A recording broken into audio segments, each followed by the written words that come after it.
নমস্কাৰ এই মুহূৰ্তত অসমৰ প্ৰত্যেকগৰাকী জনতালৈ দিবলৈ ওলাইছো ডাঙৰ খবৰ। আজি হৈছে 28 ছেপ্টেম্বৰ। আজি অসমৰ লাখ লাখ দুখীয়াসকললৈ কেইখনমান চৰকাৰী আঁচনি লৈ দিবলৈ ওলাইছো ডাঙৰ খবৰ।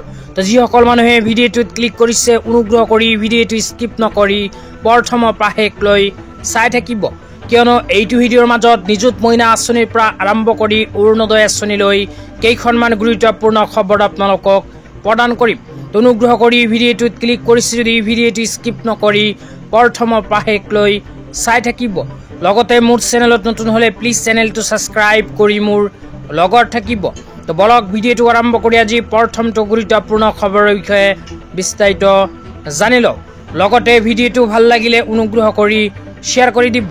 তো আজি প্ৰথমটো গুৰুত্বপূৰ্ণ খবৰ হ'ল নিযুত মইনা 2.0 আঁচনিলৈ। তো যিসকল ছোৱালীয়ে নিযুত মইনা আঁচনি 2.0 আবেদন কৰিছিল সেইসকল ছোৱালীৰ বাবে আহি গ'ল ভাল খবৰ, কিয়নো অসম চৰকাৰে অতি শীঘ্ৰেই নিযুত মইনা 2.0 আঁচনি টকা প্ৰদান কৰিব। তো কিমানকৈ টকা প্ৰদান কৰিব আপোনালোকক জনাই দিছোঁ। তো ইয়াতে লিখা আছে এই বৰ্ষ 4 লাখতকৈ অধিক কন্যা শিক্ষাৰ্থীক আগবঢ়োৱা হ'ব নিযুত মইনা আঁচনিৰ সুবিধা। তাৰপিছত কোৱা হৈছে উচ্চতৰ মাধ্যমিকত 1000 টকাকৈ প্ৰতি মাহতে প্ৰদান কৰা হ'ব।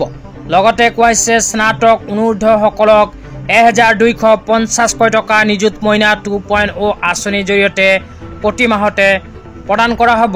তাৰপিছত 3 নম্বৰত কৈছে স্নাতকোত্তৰত পঢ়ি থকা ছোৱালীসকলে নিযুত মইনা 2.0 আঁচনি যদি আবেদন কৰিছে তেন্তে 2500 টকা প্ৰতি মাহতে লাভ কৰিব। তেতিয়া আপোনালোকক দিবলৈ ওলাইছোঁ আজি দ্বিতীয়টো খুবেই গুৰুত্বপূৰ্ণ খবৰ। তো আজি দ্বিতীয়টো গুৰুত্বপূৰ্ণ খবৰ হ'ল অৰুণোদয় 3.0 আঁচনিলৈ। তো অসমৰ মাননীয় মুখ্যমন্ত্ৰী ডাঙৰীয়াই অৰুণোদয় 3.0 আঁচনিলৈ এখন বিশেষ ঘোষণা কৰিছে। তো কি ঘোষণা কৰিছে আপোনালোকক জনাই দিম, অনুগ্ৰহ কৰি ভিডিঅ'টো স্কিপ নকৰি চাই থাকিব। লগতে ভিডিঅ'টো শ্বেয়াৰ কৰি আপোনালোকৰ বন্ধুবৰ্গকো চোৱাৰ কাৰণে সুযোগ প্ৰদান কৰিব। তো যিসকল মানুহে অৰুণোদয় 3.0 আঁচনিত আবেদন কৰিছিল সেইসকল মানুহৰ বেংক একাউণ্টত অসম চৰকাৰে অতি শীঘ্ৰেই প্ৰদান কৰিব অৰুণোদয় 3.0 আঁচনিৰ প্ৰথম কিস্তিৰ ধন। তো এই বিষয়ত অসমৰ মাননীয় মুখ্যমন্ত্ৰী ডাঙৰীয়াই এক বৃহৎ ঘোষণা কৰিছে। তো অসমৰ মাননীয় মুখ্যমন্ত্ৰী ডাঙৰীয়াই ফেচবুক লাইভত আহি ঘোষণা কৰা অনুযায়ী যিসকল মানুহে অৰুণোদয় 3.0 আঁচনিত আবেদন কৰিছিল সেইসকল মানুহৰ বেংক একাউণ্টত অৰুণোদয় 3.0 আঁচনিৰ প্ৰথম কিস্তি 1250 টকা অহা 7 অক্টোবৰ তাৰিখে প্ৰদান কৰিব। তো অৰুণোদয় 3.0 আঁচনিত যিসকল মানুহে আবেদন কৰিছিল সেইসকল মানুহৰ বাবে অসমৰ মাননীয় মুখ্যমন্ত্ৰী ডাঙৰীয়াই ঘোষণা কৰিছে নতুন তাৰিখ 7 অক্টোবৰ তাৰিখে নিজৰ নিজৰ বেংক একাউণ্টত অৰুণোদয় 3.0 আঁচনি টকা আপোনালোকে লাভ কৰিব।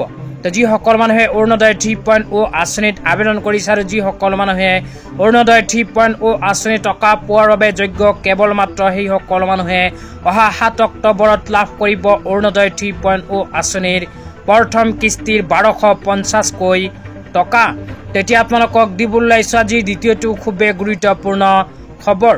অনুগ্ৰহ কৰি ভিডিঅ'টো স্কিপ নকৰি প্ৰথমৰ পৰা শেষলৈ চাই থাকিব।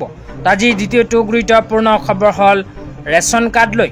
তো যিসকল মানুহৰ নামত ৰেচন কাৰ্ড অন্তৰ্ভুক্ত হৈ আছে সেইসকল মানুহে অহা 1 অক্টোবৰ তাৰিখৰ পৰা আৰম্ভ কৰি 10 অক্টোবৰ তাৰিখৰ ভিতৰত কৰিব লাগিব এখন গুৰুত্বপূৰ্ণ কাম। তো কি কাম কৰিব লাগিব আপোনালোকক বিতংভাৱে জনাই দিছোঁ, অনুগ্ৰহ কৰি চাই থাকিব।